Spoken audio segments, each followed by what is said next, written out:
லட்சக்கணக்கான குடும்பங்கள், கோடிக்கணக்கான கனவுகள்.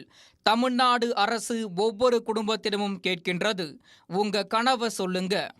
2026 சட்டப்பேரவை தேர்தல் தேதி ஓரிரு மாதங்களில் அறிவிக்கப்பட்டு விடும் என எதிர்பார்க்கப்படுகிறது. தற்போது தமிழக தேர்தல் களம் சூடுபிடித்திருக்கும் நிலையில் தேசிய ஜனநாயக கூட்டணியை வலுப்படுத்தும் பணியில் பாஜக புலிப்பாய்ச்சல் காட்டி வருகிறது. கூட்டணியில் எந்த கட்சியை சேர்ப்பது என்பதை தங்கள் கட்சி பொதுச் செயலாளர் தான் தீர்மானிப்பார் என அதிமுக செயற்குழுவில் தீர்மானம் நிறைவேற்றப்பட்டிருந்தாலும் கள நிலவரம் அப்படி இல்லை.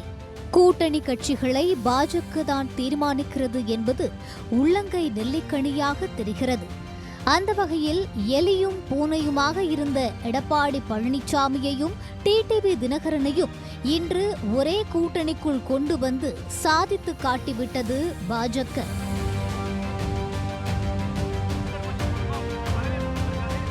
அவருக்கு நான் எனது நெஞ்சார்ந்த நன்றிகளை தெரிவித்துக் கொள்கிறேன். தேவை ஏற்படும் பொழுது சந்திப்போம். நாங்கள் எல்லாம் ஒன்று சேர்ந்து நாங்கள் சொல்கிறேன், எங்களுக்கு மனதில் மடியில் எந்த கனவு இல்லை, மனதில் எந்த பயம் இல்லை.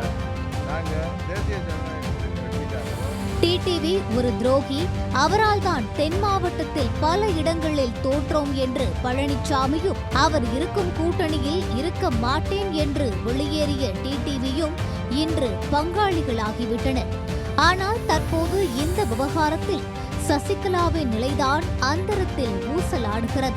தன்னால் முதலமைச்சராக்கப்பட்ட எடப்பாடி பழனிசாமியாலேயே அதிமுகவில் இருந்து அவர் நீக்கப்பட்டார். அவரால் அரசியல் அடையாளம் பெற்றவர்களும் அவரை புறக்கணித்தனர். ஆனாலும் தன்னையே அதிமுக பொதுச் செயலாளர் என்று இன்று வரை கூறி வரும் சசிகலா எப்படியாவது கட்சியில் சேர்க்கப்படுவோம் என நம்பி வந்தார். பாஜகவும் அதற்கான நம்பிக்கையை அவருக்கு அளித்திருந்ததாகவும் கூறப்படுகிறது.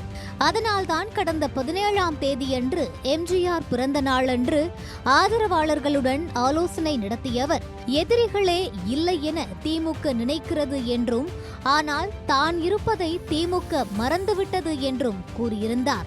அனைவரும் ஒன்றிணைந்து அம்மாவின் ஆட்சியை மீண்டும் அமைப்போம் என சூளுரைத்திருந்தார்.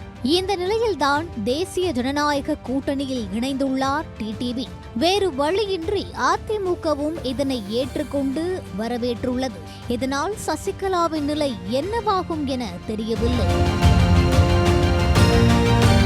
அதேபோல பாஜகவை பெரிதும் நம்பிய ஓ பன்னீர்செல்வத்தின் நிலையோ மிகவும் பரிதாபகரமாக உள்ளது. அவருடன் இருப்பவர்கள் அனைவரும் வரிசை கட்டி திமுகவில் சேர்ந்து வருகின்றனர். அவரின் வலது கையாக இருந்த வைத்திலிங்கமே இனி வேலைக்கே ஆகாது என அறிவாலயத்திற்கு சென்று விட்டார். ஏறக்குறைய சசிகலாவும் ஓ பன்னீர்செல்வமும் அரசியலில் வழி தெரியாத நிலைக்கு வந்துவிட்டனர். ஆனாலும் பாஜகவின் அதிரடிகளால் இறுதி நேரத்தில் எதுவும் நடக்கும் என்ற நம்பிக்கையில் இருக்கிறார்கள் என்று கூறப்படுகிறது. ஏனென்றால் அமமுக தேசிய ஜனநாயக கூட்டணிக்குள் வந்துவிட்டதாலேயே முக்குலத்தோர் வாக்குகள் முழுமையாக கிடைத்துவிடும் என்பதை சொல்ல முடியாது. அதனால் சசிகலா மற்றும் ஓபிஎஸ்ஐயும் இணைக்க ஏதாவது நடக்குமா? டிடிவியை வரவேற்றது போல அவர்களுக்கும் எடப்பாடி பழனிசாமி வலுக்கட்டாய வரவேற்பு அளிக்க வைக்கப்படுவாரா என்பதெல்லாம் பாஜகவின் அடுத்த கட்ட அரசியல் நகர்வுகளில்தான் தெரியவரும். லட்சக்கணக்கான குடும்பங்கள், கோடிக்கணக்கான கனவுகள். தமிழ்நாடு அரசு ஒவ்வொரு குடும்பத்திடமும் கேட்கின்றது, உங்க கனவை சொல்லுங்க.